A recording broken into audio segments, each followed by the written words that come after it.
গতকালকে একটা টেলিভিশন চ্যানেলে লাইভ অনুষ্ঠানে আমাকে এক ভদ্রমহিলা ফোনে একটা প্রশ্ন করেছে।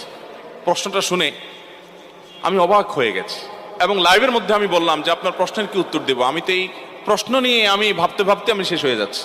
ভদ্রমহিলা প্রশ্ন করে বলছেন যে আমার স্বামী আমাকে অনেক কষ্ট দেয়, অনেক আমার হক নষ্ট করে।